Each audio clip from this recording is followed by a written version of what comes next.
தமிழ் கடவுள் முருகனின் வைகாசி விசாகத்தை பற்றிய 25 சுவையான செய்திகள். 1. வைகாசி விசாகம் முருகப்பெருமானுக்கு உகந்த நட்சத்திரமாகும். ஏனென்றால் அன்றைய தினம்தான் அவர் அவதரித்தார். 2. வைகாசி என்ற பெயரில் வட இந்திய புண்ணிய தலமான காசி பெயரும் வருவதால் அந்த மாதத்தில் காசிக்கு சென்று வருவது சிறப்பானதாக கருதப்படுகிறது. காசிக்கு சென்று கங்கையில் புனித நீராட முடியாதவர்கள் தங்கள் பகுதியில் உள்ள புனித தீர்த்தங்களில் நீராடுவது சிறப்பு. 3. வள்ளலார் ராமலிங்க அடிகளார் வடலூரில் சத்தியஞான சபை என்னும் அமைப்பை வைகாசி மாதத்தில்தான் தோற்றுவித்தார். 4. வைகாசி பௌர்ணமி அன்று சிவபெருமானுக்கு மகிழம்பூ நிறத்தில் பட்டாடை சாற்றி 108 பத்மராக கற்களால் ஆன மாலை அணிவித்து எள் சாதம் நிவேதனம் செய்து வழிபட்டால் பாவங்கள் நீங்கும் என்பது நம்பிக்கை. 5. காஞ்சி மகா பெரியவர் அவதரித்ததும் வைகாசி மாதமே. 6. சென்னை திருமுல்லைவாயிலில் உள்ள மாசிலா மணீஸ்வரர் கோவிலில் வைகாசி பௌர்ணமி அன்று இறைவனும் இறைவியும் லிங்கத்தில் ஐக்கியமாகும் விழா மிகச் சிறப்பாக கொண்டாடப்படுகிறது. 7. தென் மாவட்டங்களில் உள்ள பெரும்பாலான அம்மன் கோவில்களில் இந்த வைகாசி மாதத்தில்தான் கொடை விழாக்கள் நடைபெறுகின்றன. 8. இறை வழிபாடுகளுக்கு உகந்த மாதமாக திகழ்கிறது வைகாசி. 9. இஷ்வாகு வம்சத்திற்குரிய நட்சத்திரமாக இருப்பதால் விசாகம் அமைந்துள்ள கோள் நிலையில் ராவண யுத்தம் நடந்ததாக ராமாயணம் கூறுகிறது. 10. மணிபல்லவ தீவில் தீவதிலகை என்ற காவல் தெய்வம் தோன்றி மணிமேகலையிடம் வைகாசி பௌர்ணமி அன்று கோமுகி என்ற பொய்கையில் அள்ள குறையாத அமுத சுரபி என்னும் அட்சய பாத்திரம் வெளிவரும். உலக மக்களின் பசிப்பினியை போக்குவதற்காகவே இப்படிப்பட்ட அட்சய பாத்திரத்தை உனக்கு வழங்குகிறேன் என்று கூறி மறைந்தது. இதன்படியே மணிமேகலையும் புத்தர் பிறந்த வைகாசி முழுநிலவில் கோமுகி பொய்கையிலிருந்து வெளியே வந்த அட்சய பாத்திரத்தை எடுத்துக்கொண்டு புகார் நகருக்கு திரும்பினாள். 11. ராஜஸ்தான் மாநில தலைநகர் ஜெய்ப்பூரை அடுத்துள்ள பைராத் நகரின் எல்லையோரத்தில் ஓடும் பான் கங்கா நதிக்கரையில் அமைந்துள்ளது ராதாகிருஷ்ணன் கோவில். இங்கு ஆண்டுதோறும் வைகாசி பௌர்ணமி நாளில் பான்கா விழா நடக்கிறது. இந்நாளில் நாடு முழுவதிலும் இருந்து ஆயிரக்கணக்கான பக்தர்கள் வந்து பான் கங்கா நதியில் நீராடி பூஜைகளும் யாகங்களும் செய்து ராதாகிருஷ்ணனை வழிபடுவார்கள். 12.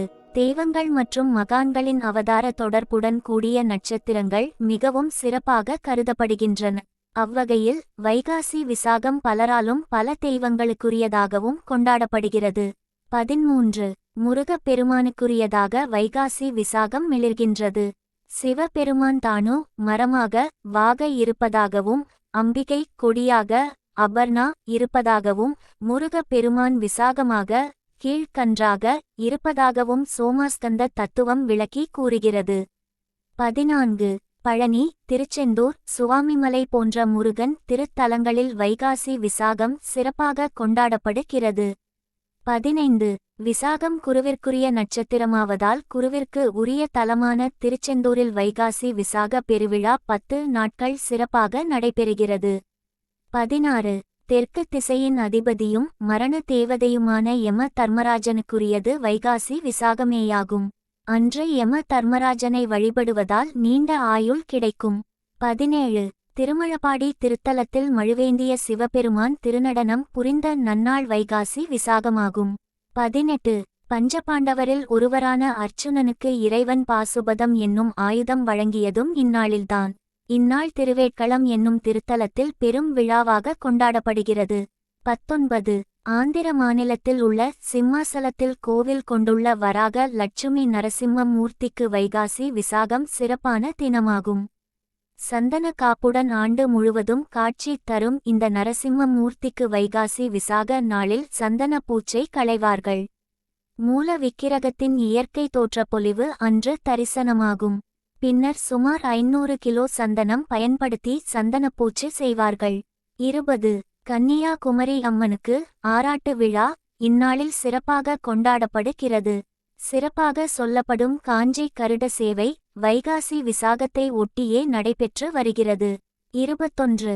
திருப்போரூர் சிதம்பர சுவாமிகள் என்ற மகான் வைகாசி விசாகத்தில் சித்தியடைந்ததால் இந்நாளில் அவரது குருபூஜை திருப்போரில் உள்ள அவரது சமாதியில் விசேஷமாக நடைபெற்று வருகிறது.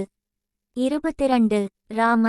ராவண யுத்தத்தின் போது விசாகம் அமைந்துள்ள கோள் நிலையையும் அது காட்டிய நன்மை தீமையையும் மனதில் கொண்டே ராமன் போரிட்டு ராவணனை வதம் செய்து வெற்றி கொண்டார் என்பர். 23. ராஜராஜ சோழ மாமன்னரின் சரிதத்தை நாடகமாக ஆண்டுதோறும் வைகாசி விசாக திருநாளில் நடத்திய நாடக கலைஞர்களுக்கு ஊதியமாக நெல் வழங்கிட ராஜேந்திர சோழன் வழங்கிய ஆணை தஞ்சை பெரிய கோவில் வடக்குச் சுவரில் கல்வெட்டாக உள்ளது.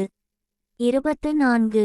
திருச்சி அருகில் ஐயர்மலை என்று வழங்கப்படும் வாட்போக்கி ரத்னாசலேஸ்வரர் ரத்னகிரி கோவில் கல்வெட்டில் வைகாசி திருவிழா சிறப்பாக நடத்திட கோனேரின்மை கொண்டான் என்ற அரசன் நிலம் வழங்கியதை குறிப்பிடுகிறது. 25. இந்திரன் வைகாசி விசாகத்தன்று சுவாமிமலை முருகனை வழிபட்டு ஆற்றல் பெற்றான். தெரிந்து கொள்வோம்.